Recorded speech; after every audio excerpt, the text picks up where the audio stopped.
ये चिंता का तो विषय है जी क्योंकि एक जो पूरा का पूरा मूवमेंट डेड था जी वो आखिर जिंदा क्यों हो रहा है।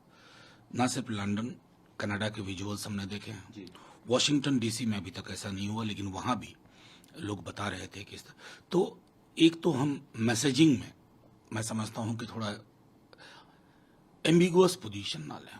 जिन जिन मुल्कों में ये हो रहा है जी उनको एक मैसेज सख्त जाना चाहिए।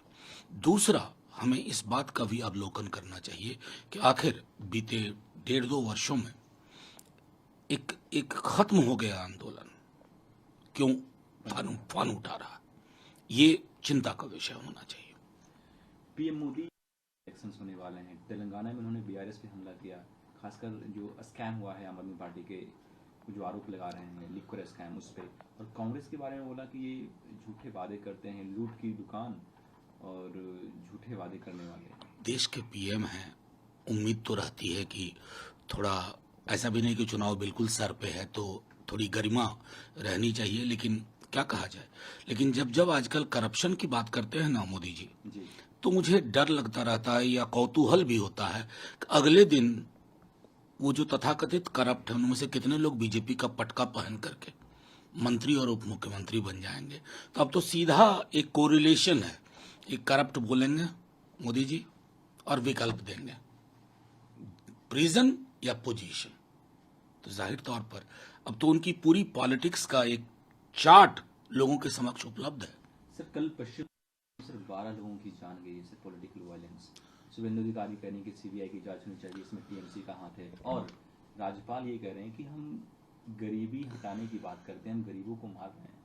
देखिए, मैं सीधे तौर पे कि राज्यपाल क्या कह रहे हैं, क्योंकि राज्यपाल तो एक पार्टी बन चुके हैं। अलग अलग राज्यों से जो छवियां उभर करके आ रही हैं वो सुकून नहीं देती हैं। लेकिन मुझे विस्मय ये हो रहा है कि किसी भी लोकतांत्रिक व्यवस्था में हिंसा की कोई जगह नहीं होनी चाहिए। पता नहीं क्यों ये पलट रहा है। लेकिन आप ये भी देखिए, सबसे ज्यादा मृतक तृणमूल कांग्रेस के ही हैं।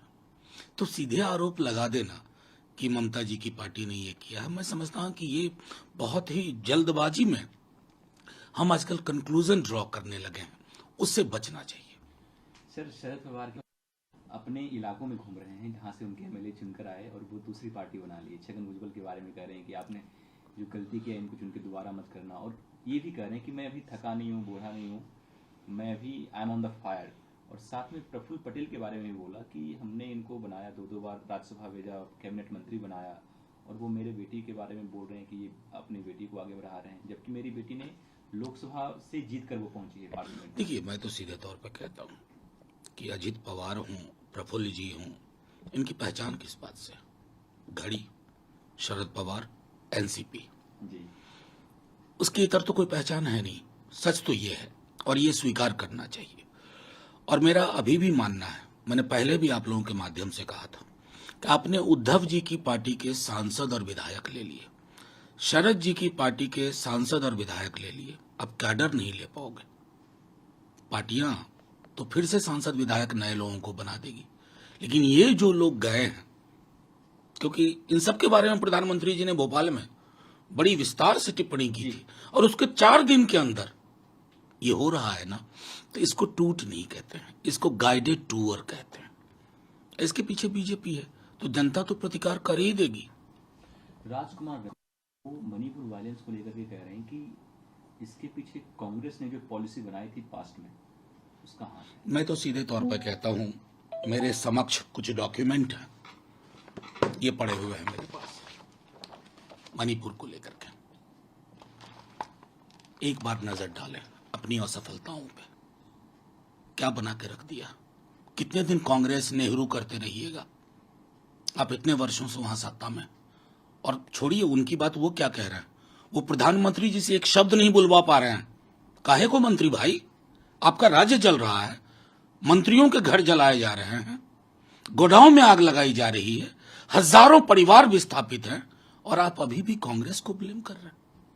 थोड़ा अध्ययन करिए और प्रधानमंत्री जी को आग्रह करिए, वो हस्तक्षेप करेंगे तो शायद शांति की पहल जमीन पे उतरे। सर, कल 2 ट्राइबल्स को इंदौर में पीटा गया है, मध्य प्रदेश में बीजेपी है। देखिए, मैं तो सीधे तौर पे कहता हूं कि इस देश में असमानता के पीछे सबसे बड़ा कारण है वर्ण हिरार्की, पोल्यूशन प्यूरिटी। वो आदमी जो पेशाब कर रहा था ना, उसे पता था कि उसके पीछे कौन सी ताकत है। और बाद में शिवराज सिंह जी ने जो किया ना, उस तरह की प्रतीकात्मक नौटंकी से कुछ हासिल नहीं होने पा रहा। आपने पांव धो दिए, बस आपकी जिम्मेवारी खत्म। आप संदेश क्यों नहीं पहुंचा पा रहे हैं?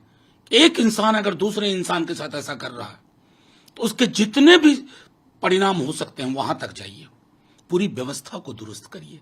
ये जो रिचुअल्स है ना, प्रतीक है, इनसे नहीं होगा।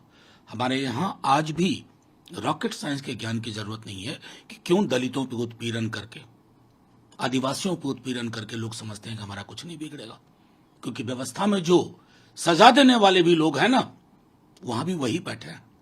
भले वो पेशाब ना कर रहे हो, लेकिन पेशाब करने वालों के पक्ष में मन ही मन ताली